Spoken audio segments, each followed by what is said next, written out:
13장 3절부터 9절, 신약성경 마태복음 13장 3절부터 9절까지의 말씀입니다. 함께 한 목소리로 봉독하겠습니다. 예수께서 비유로 여러 가지를 그들에게 말씀하여 이르시되, 씨를 뿌리는 자가 뿌리러 나가서 뿌리새 덜어는 길가에 떨어짐에 새들이 와서 먹어버렸고,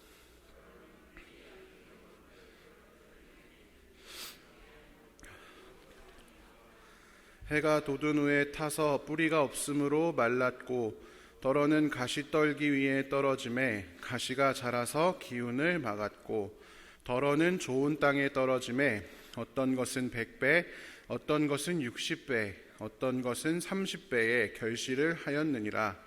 귀 있는 자는 들으라 하시니라. 아멘. 오늘은 씨앗의 위대함이라는 제목으로 하나님 말씀을 함께 나누겠습니다. 사람은 쉽게 바뀔 수 있는 존재일까? 사람은 변화될 수 있는 존재일까요? 이런 질문에 쉽게 답할 수 있는 사람은 아마 그리 많지 않을 것입니다. 일단 저만 봐도 과거의 제 모습과 지금을 비교해보면 여러모로 나아진 것 같은 부분이 있는 반면에 동시에 예전보다 나빠진 모습도 발견하게 되는 경우가 많이 있습니다. 저만 가지고 솔직히 이야기하면 노예에 가깝지 않을까 그렇게 생각을 합니다. 하지만 세상은 대부분 이 문제를 예스라고 생각합니다. 온갖 자기계발 서적이 난무하는 서점, 베스트셀러계의 현실만 봐도 우리가 잘 알 수 있습니다. 어쩌면 우리도 제가 지난주 토요일에 제가 야곱에 대해서 설교를 했었는데 그 야곱처럼 자신의 인생을 자신이 스스로 개척할 수 있다. 자신의 약점은 나의 노력하에 의해서 얼마든지 극복할 수 있다. 이렇게 믿고 있을지도 모릅니다. 하지만 역사를 통틀어서 알 수 있는 것은 이 문제의 해답은 노예에 가깝다라고 하는 것입니다. 정확히 말하면 인간의 모습이나 기술이나 문화, 철학 여러 가지가 발전할 수 있지만 우리의 본질은 바뀌지 않는다라고 하는 것입니다. 20세기 초에 인간에 대한 낙관주의가 이제 세계를 지배했는데요. 발전된 기술과 교육 수준을 통해 유토피아를 꿈꾸던 그 시대에 인류 역사가 내려준 해답은 두 차례의 끔찍한 세계 대전쟁이었습니다. 기술이 발전하고 철학과 문화와 교육이 발전할지언정 그 안에 있는 인간의 끔찍한 탐욕과 욕망은 아무리 해도 벗어날 수가 없었다라는 것입니다. 오늘 함께 읽었던 이 본문 마태복음 13장의 본문은 우리 마음의 변화의 필요성을 이야기하는 설교로 많이 사용되는 그런 부분입니다. 아마 다들 한 번쯤은 우리 마음의 가시덤불, 돌밭 이런 완악한 마음을 좋은 밭으로 바꿔야 한다. 좋은 밭으로 만들어야 한다. 이런 내용의 설교를 아마 들어보셨으리라고 생각이 됩니다. 물론 그것도 틀린 말은 아닙니다. 하지만 오늘 이 마태복음 13장을 자세히 읽어보면 이 본문이 우리에게 말하고자 하는 바는 그것이 전부가 아님을 발견하게 됩니다. 마태복음 13장의 이 본문은 아까 방금 읽었던 3절부터 9절까지의 비유와 그 다음에 18절부터 23절까지의 비유에 대한 예수님의 해석으로 나뉘어집니다. 아까 앞에 우리가 비유에 대해서는 읽었으니까 이제 마태복음 13장 18절부터 23절까지 비유의 해석에 대해서 함께 읽어보겠습니다. 그런즉 씨 뿌리는 비유를 들으라.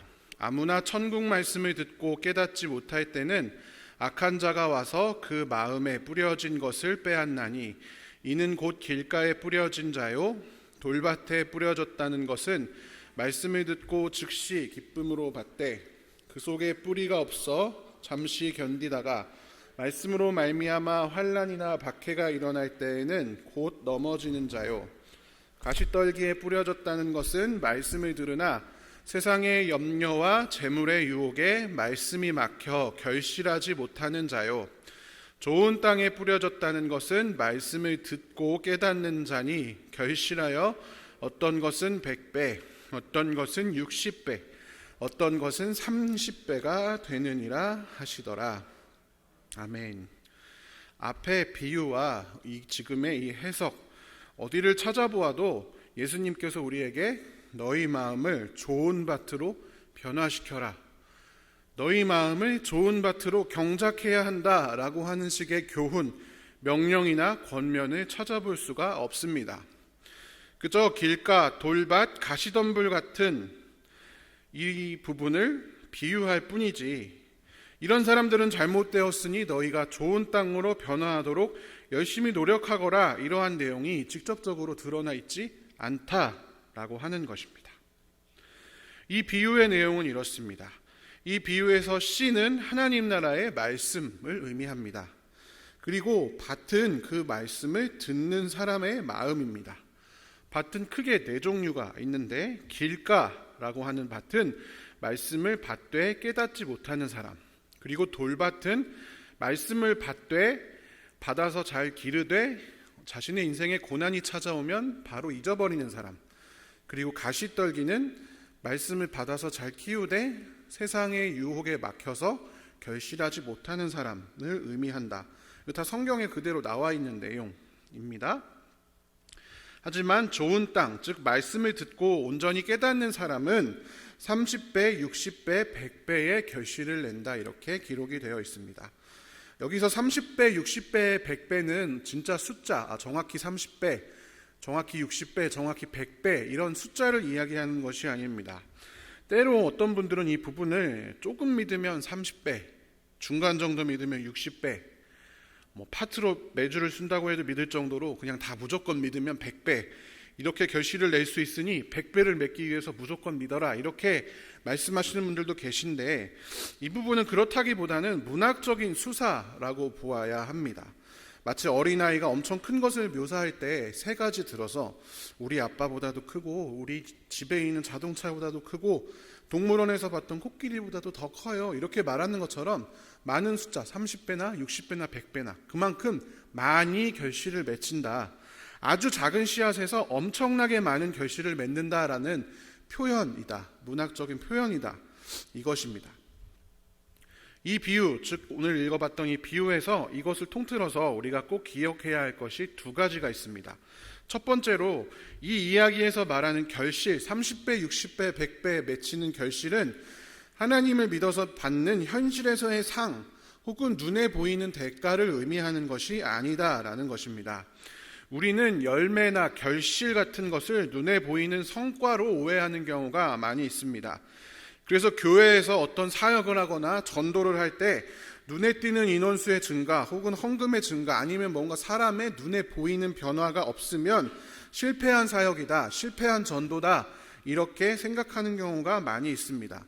그런데 오늘 이 본문에서 말하는, 특히 성경에서 말하는 열매나 결실은 당장 눈에 보이는 것을 의미하는 것이 아닙니다. 오늘 읽은 이 마태복음 13장의 이 본문 장면, 결실에 관해서 말하는 이 부분은 예수님께서 하나님 나라에 대해 설명하시는 과정 한가운데에 놓여져 있습니다. 마태복음 13장에는 여러 가지 비유가 등장을 하는데요, 우리가 읽었던 씨 뿌리는 비유, 그리고 밭과 가라지의 비유, 그리고 겨자씨 비유, 누룩 비유, 그리고 세 가지 비유, 천국은 마치로 시작하는 세 가지 비유, 밭에 감추인 보화, 진주장사가 발견한 좋은 진주, 그 다음에 그물, 이 세 가지 비유, 즉 13장은 전체가 다 하나님 나라, 천국에 대해서 이야기하고 있는 장이다, 이것입니다. 그렇기 때문에 여기서 말하는 이 마태복음 13장에서 말하는 결실이라고 하는 것, 열매라고 하는 것은 다른 것이 아니라 30배, 60배, 100배 결실하는 것은 하나님 나라에 관한 이야기이다. 즉 하나님 나라가 그렇게 커진다라는 것을 의미한다는 것입니다. 두 번째로 이 이야기는 밭이 아니라 씨앗에 초점을 맞추어야 한다라는 것이 중요합니다. 이 이야기의 핵심이 길가냐, 가시덤불이냐, 돌밭이냐, 좋은 땅이냐, 즉 땅의 상태에 있는 것처럼 보이지만 사실은 이 비유의 초점은 아주 작은 씨앗이 가진 위대한 성장의 능력에 초점을 맞추고 있다라는 말입니다. 우리는 길가, 가시덤불, 돌밭, 좋은 땅 중에서 좋은 땅이 되기 위해서 애를 써야 한다, 이것이 이 말씀의 초점이 아니다라는 것입니다. 그럼 무엇이 초점일까요? 예수님이 심으신 하나님 나라의 복음의 씨앗, 당시에 가장 낮고 천한 곳에 오셔서 죄인과 세리들의 친구셨으며 나병 환자들의 병을 고쳐주시고, 그 당시에 잘 나가는 종교와 정치 지도자들에 의해서 한번 반항하지 않고 힘없이 십자가에 달려서 죽임을 당하고 마는 예수 그리스도, 그 씨앗 자체가 그냥 현실로만 보면 그 복음의 씨앗이 새가 쉽게 집어갈 것처럼, 태양에 금방 말라버릴 것처럼, 가시덤불의 아주 작은 위협에도 쓰러질 것처럼 약해 보이지만 결국 그 씨앗에는 30배, 60배, 100배의 풍성한 열매가 맺힐 능력이 있는 것임을 보여주고 있습니다. 바로 뒤에 이어지는 마태복음 13장 31절부터 33절까지의 비유를 함께 읽어보겠습니다.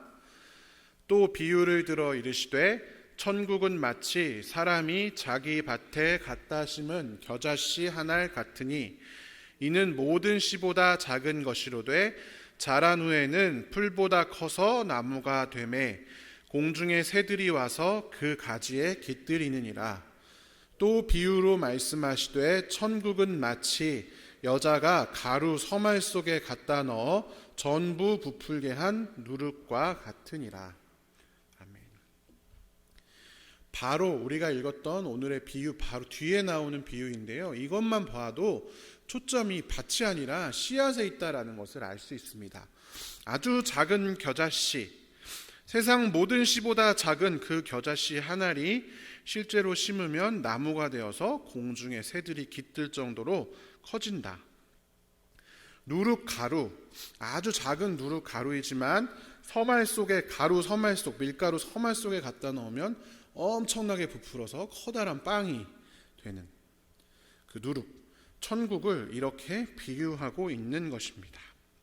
오늘의 이 비유 역시도 복음이라는 작은 씨앗이 만드는 위대한 하나님 나라에 대한 이야기이지 눈에 보이는 숫자나 성과 혹은 눈에 보이는 것을 이야기하는 것이 아니다라는 것입니다. 이 내용이 의미하는 바는 무엇일까요? 아주 작은 겨자씨가 커다란 나무가 되는 것처럼 하나님의 말씀, 아주 작은 하나님의 말씀이 가진 이 놀라운 능력을 신뢰하는 것이 우리가 좋은 밭이 되고자 노력하는 것보다 훨씬 더 중요하다라는 사실입니다. 내가 어떤 땅인지 궁금해하고 더 나은 땅이 되기 위해서 노력하는 것이 우리가 볼 때는 이해하기 쉽고 쉬워 보이지만 그것이 중요한 것이 아니라 우리 안에 심기셔서 결국에는 열매를 맺게 하시는 하나님의 능력, 그 성령의 능력을 의지하는 것이 더 중요하다라는 것입니다.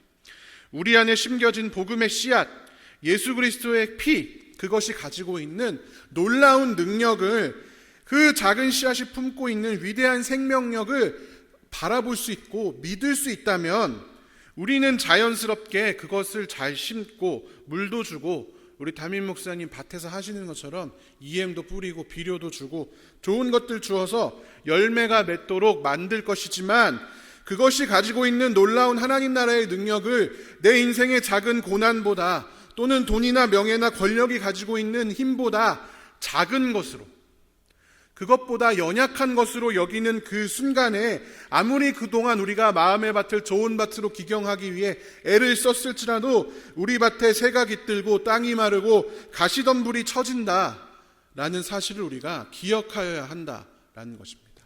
초점은 이 씨앗이 어떤 능력을 가지고 있는지 우리가 믿을 수 있는가라는 것입니다. 그래야 그 믿음이 우리의 밭을 좋은 밭으로 만드는 것이지 다른 어떠한 노력이 우리 밭을 좋은 밭으로 만드는 것이 아니다라고 하는 사실입니다.